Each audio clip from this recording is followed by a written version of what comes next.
변호사님이 이런 것들을 보시고 성무 직원분 중에 이렇게 훈훈한 분이 계시나? 진짜로 변호사와 썸 탈 수 있나? 안녕하세요. 양날의 변호사입니다. 제가 오늘은요, 요즘 이슈가 되고 있는 드라마를 함께 리뷰해 보려고 하는데요. 저 요즘 이거 보면서 진짜 엄청 힐링하잖아요. 이상한 변호사 우영우입니다. 어떤 게 이제 현실하고 같은지, 또 현실하고 다른 부분은 어떤 게 있는지, 그리고 제가 이런 부분을 너무 감명 깊게 봤다, 이런 부분들 함께 살펴보도록 하겠습니다. 그럼 오늘 영상도 출발합니다. 드라마 소개를 먼저 한번 쭉 봤거든요. 주인공인 우영우 변호사가 자폐 스펙트럼 장애를 가진 변호사, 이렇게 설명이 되어 있었어요.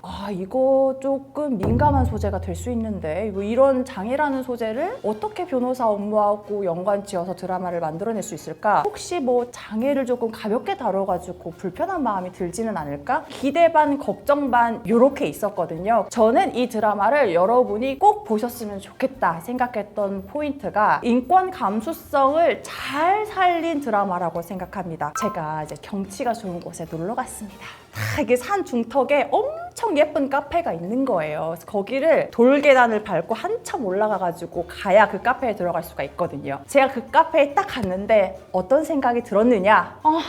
여기 진짜 남자친구라고 오면 너무 좋겠다. 다음에는 남자친구랑 꼭 같이 와야지. 자, 자연스럽게 이런 생각을 하게 되잖아요. 그런데 인권 감수성 어려운 거 아니거든요. 그때 어떤 생각이 드는 거냐면 여기 진짜 너무 좋다. 그런데 돌계단이 너무 많아가지고 혹시 다리가 불편하신 분들은 어떻게 올라오지? 이렇게 나랑 조금 다른 사람들이 불편하지는 않을까? 그 사람들 입장에서 생각할 수 있는 마음을 가지는 것, 그게 바로 인권 감수성이거든요. 변호사 우영우 이 드라마에 나오는 전반적인 내용들을 봤을 때 자폐 스펙트럼 장애를 가진 분들이 이런 부분은 일반 사람들하고 다르기 때문에 이런 부분 조금 더 배려를 받아야겠구나, 이런 부분이 조금 어려움이 있겠구나, 시청자들이 자연스럽게 거부감 없이 받아들일 수 있도록 잘 그려낸 것 같아요. 그 회전문 장면 있잖아요. 혹시 이거 다른 사람들은 가는데 어려움이 없을까? 이런 생각하기 어렵잖아요. 그런데 드라마 내에서 우영우가 회전문을 지나가는 걸 어려워하는 장면을 굉장히 현실적이면서도 또 그 캐릭터의 특성을 살려서 귀엽게 묘사하고 있어서 시청자들이 인권 감수성을 함양할 수 있는 그런 토대를 만들지 않고 있나 생각합니다. 너무 따뜻하고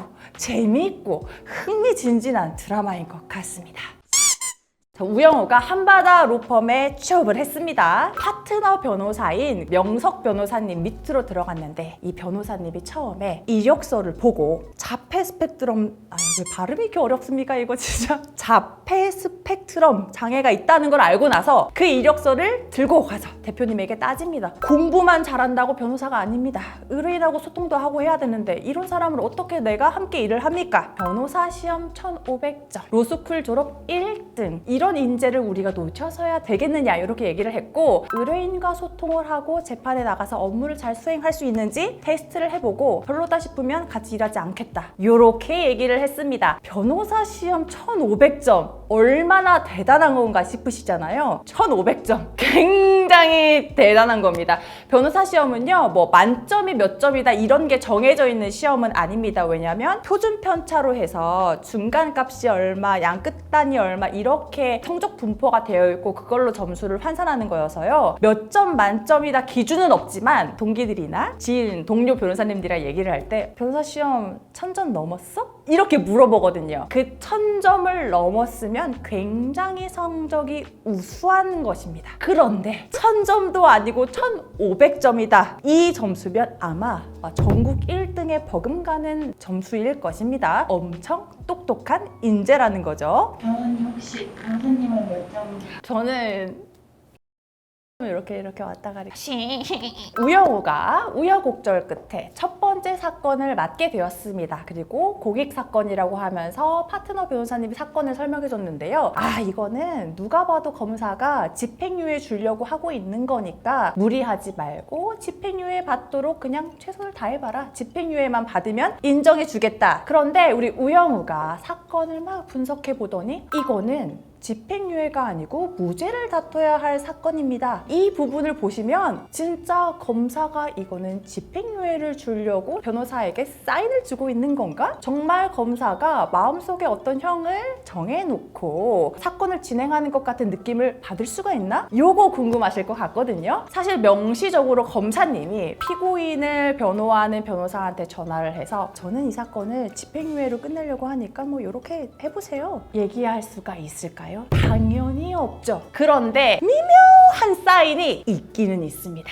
뭐냐면 이제 검사님이 조사를 하거나 할 때 변호사님 이거는 뭐 합의가 안 될까요? 합의하실 시간이 필요하시면 조금 시간을 드려볼까요? 이렇게 넌지시 얘기를 하는 건 뭐다? 만약에 합의를 해가지고 오면은 기소유예를 한다든지 아니면은 재판에 넘기지 않고 벌금으로 끝낸다든지 이게 재판으로 가기에는 또 그렇게 중하지 않은 사건인 것 같은데 또 그냥 넘어가자니 사건이 아예 경한 것도 아니니 이거 하나만 변호사가 서포트를 해주면 검사님도 뭔가 처분을 내릴 때 부담이 없을 것 같은데 이런 사건들이 있잖아요. 그러면 그때에는 직접적으로 저는 이걸 생각하고 있는데 이렇게 얘기는 하질 않지만 돌려서 변호사가 눈치를 채게끔 변호사님 혹시 이 부분은 어떻게 생각하시나요? 이렇게 사인을 탁 줍니다. 검사님 합의 당연히 시도해봐야죠. 조금만 기다려 주십시오. 이렇게 해서 사건을 진행하는 경우가 있습니다. 여기서 제가 더 한 가지 설명드리고 싶은 점은 뭐냐면 파트너 변호사가 우리 우영우 변호사에게 집행유예로 다투라고 했는데 우영우 변호사가 이 사건은 무죄를 다퉈야 되는 사건이라고 하여 또 발끈 화를 냈잖아요. 무죄를 다투는 거는 굉장히 신중해야 되거든요. 여러분 그 괘씸죄라는 말 들어보셨죠? 이 범죄 사실이 누가 봐도 명확한데 범죄 사실을 인정하면서 감형을 다투는 게 아니고 이 범죄 사실 자체를 부인하잖아요. 형이 감형되지 않고 오히려 올라가게 되거든요. 왜냐하면 범죄를 인정하고 반성하는 태도도 형을 산정할 때 반영이 되니까요. 우영우가 무죄를 주장해야 되는 사건입니다 라고 얘기를 했을 때 정명석 변호사님이 뭐? 이렇게 발끈하는 거는 이런 이유 때문입니다. 그래서 이런 부분은 굉장히 디테일을 잘 살린 것 같습니다. 그리고 제가 여기에서 굉장히 이 드라마에 감동한 포인트가 있었습니다. 진짜 힐링 모먼트! 정명석 변호사가 우영우 변호사가 뭘 해도 다 태클 걸고 공격하고 이런 캐릭터로 나올 거라고 생각을 했거든요. 이 우영우 변호사가 왜 무죄를 받아야 되는지를 본인 생각을 다 일목정연하게 얘기를 했더니 그건 내가 놓쳤던 부분이네요. 훌륭합니다. 잘했어요. 하면서 바로 인정을 하는 거예요. 저희 동기분들 중에 이제 전연차 때 어쏘 변호사로 활동을 할 때 이제 동기들끼리 단톡방이 있잖아요. 그래서 거기에는 어떤 일화가 많냐면 위에 사수 변호사님이 시키는 대로 하려고 했는데 알고 보니 사수 변호사님이 놓친 게 있는 거죠. 변호사님 사실 제가 검토를 해보니까 이런 판례 때문에 이렇게 접근해야 되는 것 같습니다. 이렇게 딱 얘기를 하면 내가 몰라서 그랬을 것 같아요. 참. 알아서 하던지 그리고 그거 맞다고 확신해요? 하면서 자기가 잘못한 걸 받아들이지 못하고 오히려 막 이렇게 민망한 마음에 어쏘 변호사를 이렇게 쪼고 이런 사실 케이스가 많거든요. 이 드라마 속 이 정명석 변호사님은 굉장히 따뜻한 분이다. 오해해서 미안해요.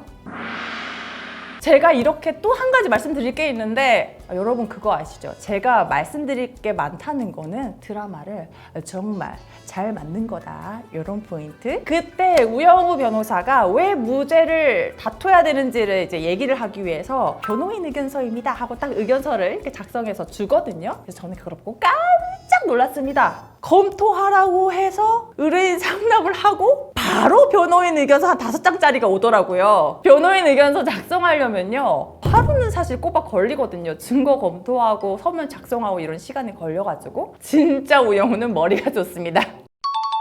이 드라마에서 러브라인일지 아닐지는 좀 더 지켜봐야 될 것 같은데 아직 너무 초반이라서 굉장히 꽁냥꽁냥한 관계로 나오는 분이 계시죠. 송무 직원으로 강태호라는 분이 나옵니다. 이분이 우리 우영우 변호사를 서포터해주고 같이 병원에도 가고 의뢰인 만나러 외부 일정도 같이 하고 그러면 이런 것들을 보시고 송무 직원분 중에 이렇게 훈훈한 분이 계시나? 진짜로 변호사와 썸 탈 수 있나? 저도 너무 궁금해요. 이런 분은 어디 계시죠? 송무 직원분들 중에는 대부분 여자분이고, 사실 이 드라마에서는 송무직원의 역할을 그 미드에서 나오는 비서분들 있잖아요. 미드에서 나오는 분들은 사실 변호사가 업무 처리할 때 그런 직원분들이 나가서 변호사를 서포트해주는 그런 역할들이 미드에 많이 나오거든요. 그래서 이런 것들을 좀 반영한 것이 아닌가 생각이 드는데, 현실 속 송무직원이 수사를 가거나 증거를 찾기 위해서 밖에 나가서 돌아다니거나 두 가지를 하는 경우는 잘 없습니다. 우영우 변호사가 사건을 해결하기 위해서 의사 선생님을 증인 신문하는 과정이 나오는데 치매 환자였습니다. 알고 있습니까? 사건 당일 아침에 심한 두통을 앓고 있었습니다. 알고 계십니까? 여기에서 보면은 사건에서 전제가 되는 상황이기 때문에 치매 환자인 거, 뭐 두통이 있는 거, 알고 있는 걸 왜 계속 물어보냐는 듯이 이렇게 대답을 하거든요. 과연 이게 변호사 우영우가 자폐 스펙트럼이라는 장애를 가지고 있기 때문에 알고 있는 걸 그냥 물어보는 걸까? 이렇게 생각하실 수도 있을 것 같은데요. 그게 아니고 증인신문의 스킬 같은 거라고 생각하시면 될 것 같아요. A, B, C, D가 사실이라면 E도 당연히 알고 있겠네요 라는 이런 로직을 만들기 위해서, 사실은 증인한테 처음부터 당신 E 알고 있죠? 이렇게 얘기를 하면 아니요, 모른대요? 이렇게 빠져나갈 수도 있거든요. A 알고 있나요? 아, 그렇군요. 그렇다면 B도 알고 있겠네요. C도 알고 있겠네요. A, B, C, D 다 알고 있으면 E도 당연히 알고 계시네요. 이렇게 하면은 네, 알고 있는데요. 이렇게 될 수밖에 없거든요. 그래서 증인신문 할 때 이게 정말 변호사의 큰 자질이라고 할 수 있는 게, 앞에 있는 질문을 트랩으로 엮어서 다 인정하는 대답을 했을 때 마지막 질문을 변호사가 원하는 대답을 하도록 만드는 거. 이게 증인신문 스킬이거든요. 이게 통했을 때 진짜 엄청난 쾌감이 있습니다. 제가 증인신문 잘해가지고 이겨본 적이 있거든요.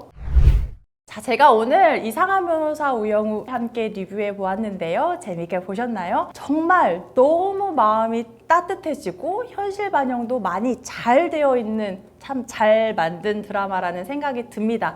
저도 앞으로 매주 꼬박꼬박 챙겨보려고요. 앞으로도 제가 여러분과 함께 리뷰하고 싶은 드라마, 영화 있으면 들고 올 테니까요. 여러분 아시죠? 좋아요, 구독, 알림 설정 꼭 부탁드리겠습니다. 여러분, 구독은 사랑입니다.